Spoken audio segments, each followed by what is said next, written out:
नमस्कार मित्रों, स्वागत है आपका मेरे चैनल पर।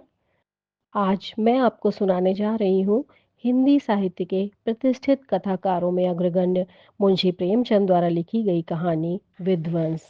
तो आइए शुरू करें कहानी विध्वंस। जिला बनारस में वीरा नाम का एक गांव है। वहाँ एक विधवा वृद्धा संतानहीन गोड़िन रहती थी जिसका नाम भुनगी था। उसके पास एक धुर भी जमीन न थी और न रहने का घर ही था। उसके जीवन का सहारा केवल एक भाड़ था। गांव के लोग प्रायः एक बेला चबैना या सत्तू पर निर्वाह करते ही हैं, इसलिए भुनगी के भाड़ पर नित्य भीड़ लगी रहती थी। वह जो कुछ भी भुनाई पाती वही भून या पीस कर खा लेती और भाड़ ही की झोपड़ी के एक कोने में पड़ी रहती। वह प्रातःकाल उठती और चारों ओर से भाड़ झोंकने के लिए सूखी पत्तियां बटोर लाती। भाड़ के पास ही पत्तियों का एक बड़ा ढेर लगा रहता था। दोपहर के बाद उसका भाड़ जलता था, लेकिन जब एकादशी या पूर्णमासी के दिन प्रथानुसार भाड़ न जलता या गांव के जमींदार पंडित उदयभान पाड़े के दाने भूनने पड़ते, उस दिन उसे भूखे ही सोना पड़ता था। पंडित जी उससे बेगार में दाने ही न भुनवाते थे, उसे उनके घर का पानी भी भरना पड़ता था। और कभी कभी इस हेतु से भी भाड़ बंद रहता कि वह पंडित जी के गांव में रहती थी, इसलिए उन्हें उससे सभी प्रकार की बेगार लेने का पूरा अधिकार था। उसे अन्याय नहीं कहा जा सकता। अन्याय केवल इतना था कि बेगार सूख ही लेते थे। उनकी धारणा यह थी कि जब खाने ही को दे दिया गया तो बेगार कैसी। किसान को अधिकार है कि बैलों को दिन भर जोतने के बाद शाम को खूंटे से भूखा बांध दे। यदि वह ऐसा नहीं करता तो यह उसकी दयालुता नहीं है, केवल अपनी हित चिंता है। पंडित जी को उसकी चिंता न थी, क्योंकि एक तो भुनगी दो एक दिन भूखी रहने से मर नहीं सकती, और यदि दैवयोग से मर भी जाती तो उसकी जगह दूसरा गोड़ बड़ी आसानी से बसाया जा सकता था। पंडित जी की यही क्या कम कृपा थी कि वह भुनगी को अपने गांव में बसाए हुए थे। चैत का महीना था और संक्रांति का पर्व। आज के दिन नए अन्न का सत्तू खाया और दान किया जाता है। घरों में आग नहीं जलती। भुनगी का भाड़ आज बड़े जोरों पर था। उसके सामने एक मेला सा लगा हुआ था। सांस लेने का भी अवकाश न था। ग्राहकों की जल्दबाजी पर कभी कभी झुंझला पड़ती थी। और इतने में जमींदार साहब के यहाँ से दो बड़े टोकरे अनाज से भरे हुए आ पहुंचे और हुक्म हुआ कि अभी भून दे। भुनगी दोनों टोकरे देखकर सहम उठी। अभी दोपहर थी, पर सूर्यास्त के पहले इतना अनाज भुनना असंभव था। घड़ी दो घड़ी और मिल जाते तो एक अठवारे के खाने भर को अनाज हाथ आता। दैव से इतना भी न देखा गया। इन यमदूतों को भेज दिया। अब पहर रात तक सेंत बेत में भाड़ में जलना पड़ेगा। एक नैराश्य भाव से दोनों टोकरे ले लिए। चपरासी ने डांट कर कहा, देर ना लगे, नहीं तो तुम जानोगी। भुनगी, यहीं बैठे रहो, जब भुन जाए तो लेकर जाना। किसी दूसरे के दाने छूऊं तो हाथ काट लेना। चपरासी, बैठने की हमें छुट्टी नहीं है, लेकिन तीसरे पहर तक दाना भुन जाए। चपरासी तो यह ताकीद करके चलते बने और भुनगी अनाज भूनने लगी। लेकिन मन भर अनाज भूनना कोई हंसी तो नहीं था। उस पर बीच बीच में भुनाई बंद करके भाड़ भी झोंकना पड़ता था। अतएव तीसरा पहर हो गया और आधा काम भी ना हुआ। उसे भय हुआ कि जमींदार के आदमी आते होंगे, आते ही गालियां देंगे, मारेंगे। उसने और वेग से हाथ चलाना शुरू किया। रास्ते की ओर ताकती और बालू नाद में छोड़ती जाती थी, यहाँ तक कि बालू ठंडी हो गई, सेवड़े निकलने लगे। उसकी समझ में ना आता क्या करे। न भूनते बनता था न छोड़ते बनता था। सोचने लगी, कैसी विपत्ति है। पंडित जी कौन मेरी रोटियां चला देते हैं, कौन मेरे आंसू पोंछ देते हैं। अपना रक्त जलाती हूँ तब कहीं दाना मिलता है, लेकिन जब देखो झोपड़ी पर सवार रहते हैं। इसलिए ना कि उनकी 4 अंगुल धरती से मेरा निस्तार हो रहा है। क्या इतनी सी जमीन का इतना मोल है। ऐसे कितने ही टुकड़े गांव में बेकाम पड़े हैं। कितनी ही बखरियां उजड़ी हुई पड़ी हैं। वहां तो केसर नहीं उपजती, फिर मुझे पर क्यों यह आठों पहर धौंस रहती है।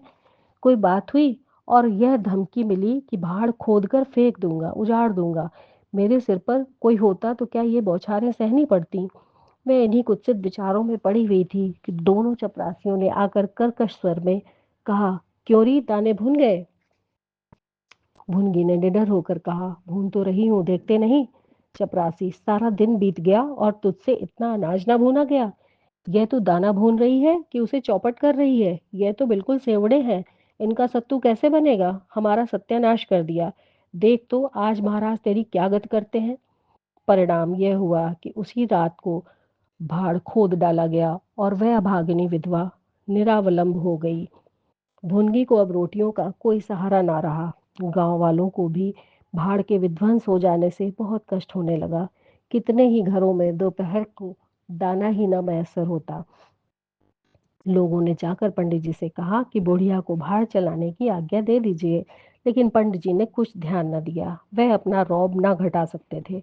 बुढ़िया से उसके कुछ शुभचिंतकों ने अनुरोध किया कि जाकर किसी दूसरे गांव में क्यों नहीं बस जाती, लेकिन उसका हृदय इस प्रस्ताव को स्वीकार न करता। इस गांव में उसने अपने अधीन के 50 वर्ष काटे थे। यहाँ का एक एक पेड़ पत्ते से उसे प्रेम हो गया था। जीवन के सुख दुख इसी गांव में भोगे थे। अब अंतिम समय वह कैसे इसे त्याग दे, यह कल्पना ही उसे संकट में जान पड़ती थी। दूसरे गांव के सुख से यहाँ का दुख भी प्यारा था। इसी प्रकार एक पूरा महीना गुजर गया। प्रातः काल था। पंडित उदयभान अपने 2-3 चपरासियों को लिए लगान वसूल करने जा रहे थे। कारिंदों पर उन्हें विश्वास न था। नजराने में, डांड बांध में, रसूम में वह किसी अन्य व्यक्ति को शरीक न करते थे। बुढ़िया के भाड़ की ओर ताका तो बदन में आग सी लग गई। उसका पुनरुद्धार हो रहा था। बुढ़िया बड़े वेग से उस पर मिट्टी के लोदे रख रही थी। कदाचित उसने कुछ रात रहते ही काम कर लिया था और सूर्योदय से पहले ही उसे समाप्त कर देना चाहती थी। उसे लेश मात्र भी शंका न थी कि मैं जमींदार के विरुद्ध कोई काम कर रही हूँ। क्रोध इतना चिरजीवी हो सकता है, इसका समाधान भी उसके मन में न था। एक प्रतिभाशाली पुरुष किसी दीन अबला से इतना कीना रख सकता है, उसे उसका ध्यान भी न था। वह स्वभावतः मानव चरित्र को इससे कहीं ऊंचा समझती थी। लेकिन हाँ, हतभाग्नि, तूने धूप में ही बाल सफेद कर दिए। सहसा उदयभान ने गरज कर कहा, किसके हुक्म से? भुनगी ने हकबका कर देखा तो सामने जमींदार महोदय खड़े हैं। उदयभान ने फिर पूछा, किसके हुक्म से बना रही हो? भुनगी डरते हुए बोली, सब लोग कहने लगे बना लो तो बना रही हूँ। उदयभान, मैं अभी इसे फिर खुदवा डालूंगा।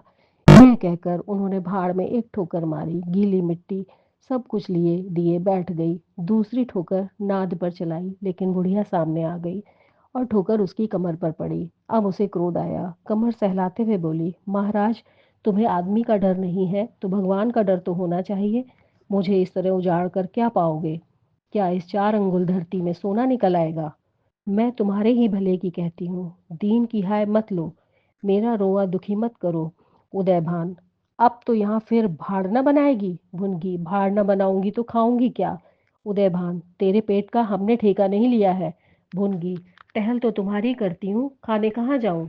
उदयभान, गांव में रहोगी तो टहल करनी पड़ेगी। भुनगी, टहल तो तभी करूंगी जब भाड़ बनाऊंगी। गांव में रहने के नाते टहल नहीं कर सकती। उदयभान, तो छोड़कर निकल जा। भुनगी, क्यों छोड़कर निकल जाऊं? 12 साल खेत जोतने से आसामी काश्तकार हो जाता है। मैं तो इस झोपड़े में बूढ़ी हो गई। मेरे सास ससुर और उनके बाप दादे इसी झोपड़े में रहे। अब इसे यमराज को छोड़कर और कोई मुझसे नहीं ले सकता। उदयभान, अच्छा, तो अब कानून भी बघाड़ने लगी? हाथ पैर पड़ती तो चाहे मैं रहने भी देता, लेकिन अब तुझे निकाल कर ही दम लूंगा। चपरासियों से, अभी जाकर उसके पत्तियों के ढेर को आग लगा दो, देखें कैसे भाड़ बनता है। एक क्षण में हाहाकार मच गया। ज्वाला शिखर आकाश से बातें करने लगी। उसकी लपटें किसी उन्मत्त की भांति इधर उधर दौड़ने लगी। सारे गांव के लोग उस अग्नि पर्वत के चारों ओर जमा हो गए। भुनगी अपने भाड़ के पास उदासीन भाव में खड़ी ये लंका दहन देखती रही। अकस्मात वह बड़े वेग से आकर उसी अग्निकुंड में कूद पड़ी। लोग चारों तरफ से दौड़े, लेकिन किसी की हिम्मत न पड़ी कि आग के मुंह में जाए। क्षण मात्र में उसका सूखा हुआ शरीर अग्नि में समाविष्ट हो गया। उसी दम पवन भी वेग से चलने लगा। ऊर्ध्वगामी लपटें पूर्व दिशा की ओर दौड़ने लगीं। पहाड़ के समीप ही किसानों की कई झोपड़ियां थीं। वह सब उन्मत्त ज्वालाओं का ग्रास बन गईं। इस भांति प्रोत्साहित होकर लपटें और बढ़ीं।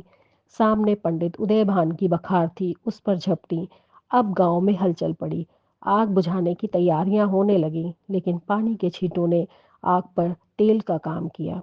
ज्वालाएं और भड़कीं और पंडित जी के विशाल भवन को दबोच बैठीं। देखते ही देखते वह भवन उस नौका की भांति जो उन्मत्त तरंगों के बीच में झकोर खा रही हो, अग्नि संसार में विलीन हो गया। और वह क्रंदन ध्वनि जो उसके भस्मावशेष में प्रस्फुटित होने लगी, भुनगी के शोकमय विलाप से भी अधिक करुणकारी थी।